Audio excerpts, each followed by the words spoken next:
Di permukiman yang ramai menjadi sorotan warga. Dalam aksinya, pelaku tak hanya membawa senjata api, tapi juga berani melawan polisi. Seperti yang terjadi di Cengkareng, Jakarta Barat. Apa yang harus dilakukan polisi untuk menjaga keamanan warga? Apakah para pelaku ini dari sindikat lama atau memang baru beraksi di Jakarta dan sekitarnya? Kita bahas bersama Ito Sumardi, mantan Kabareskrim Polri. Pak Ito, selamat petang. Selamat petang, Mbak Cindy. Pak Ito, kalau kita lihat dari kasus yang ada, modusnya siang hari di pemukiman padat membawa senpi bahkan berani melawan petugas polisi. Ini apa faktor yang membuat mereka punya modus seberani itu, Pak? Ya, mungkin penilaian saya, biasanya pelaku ini adalah pelaku yang residivis ya, yang sudah beberapa kali melakukan tindakan dan biasanya sudah pernah di penjara ya. Kemudian kalau menggunakan senjata api, ini yang lazimnya mereka menggunakan senjata yang biasanya menggunakan senjata yang bukan senjata api sungguhan ya, atau mungkin soft gun ya, airsoft gun. Tapi kalau ini memang mereka menggunakan senjata api yang menggunakan peluru tajam, jadi saya perkirakan senjata itu adalah senjata rakitan. Karena sedemikian mudah untuk mendapatkan senjata rakitan ya saat ini di beberapa tempat di daerah di Indonesia. Meskipun bagi pemegang senjata api yang ilegal ini dia bisa dikenakan Undang-Undang Nomor 12 Tahun 51 ya, Undang-Undang Darurat dengan ancaman hukumannya 20 tahun bahkan hukuman mati. Tapi kalau sampai mereka melakukan perlawanan, tentunya petugas kepolisian juga tidak sembarangan ya. Karena ada standar operation prosedur ya, SOP yang diatur di dalam Perkap nomor 1 tahun 2018 ya. Nah, jadi anggota bisa melakukan tindakan tegas terukur. Apalagi kalau sampai membahayakan masyarakat, termasuk membahayakan anggota. Kita bisa melakukan tindakan tegas terukur, meskipun secara biasanya realitanya itu sulit kalau mesti menembak kaki dulu. Nah, tentunya kita melakukan perlawanan atau upaya pelumpuhan dan juga harus bisa dipertanggungjawabkan. Pak Ito, tapi kalau melihat modusnya tadi, kemudian juga keberanian melawan polisi dan punya senpi, ini mereka biasanya masuk ke dalam jaringan atau sebenarnya bergerak sendiri-sendiri?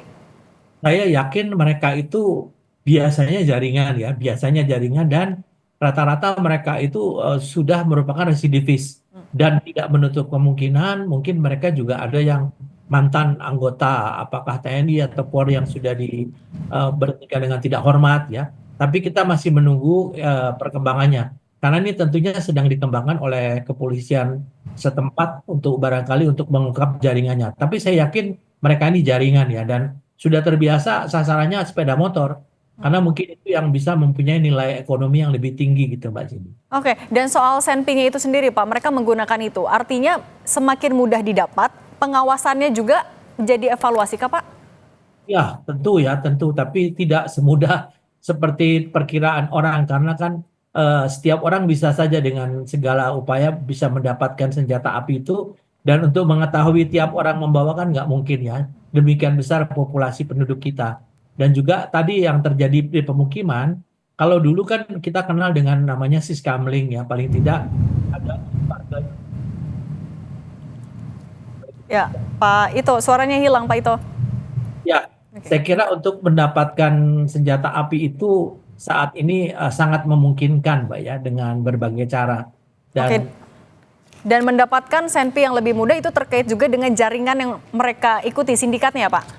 ya betul, Pak. Dan itu sudah direncanakan mereka pasti. Sasaran itu biasanya diintai dulu, kemudian baru mereka melihat suasananya kalau agak sepi baru mereka melakukan. Nah, disinilah dituntut bagaimana masyarakat peduli ya agar jangan sembarangan misalnya meletakkan sepeda motor. Kalau saya lihat daripada video itu kan kelihatan sepeda motornya itu dengan mudah untuk diambil ya, bukan dari orang gitu ya. Oke, Pak, tapi kalau untuk sindikatnya sendiri, itu biasanya sindikat yang dari mana Pak? Sudah dipetakankah oleh polisi sebenarnya?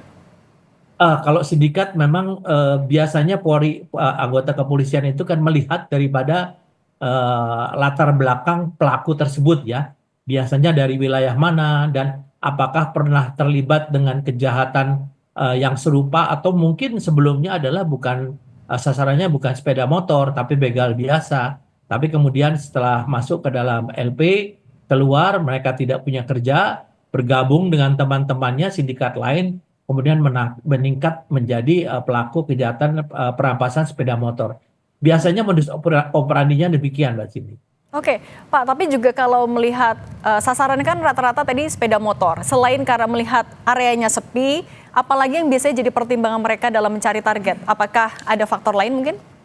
Ya, kemudahan tadi, kalau sepeda motor itu dikunci, ya tentunya kan ada faktor kesulitan untuk yang bersangkutan membawa. Tapi kan banyak juga warga yang mungkin mengabaikan ya faktor keamanan itu, sehingga mereka bisa mengambil dengan mudah ya.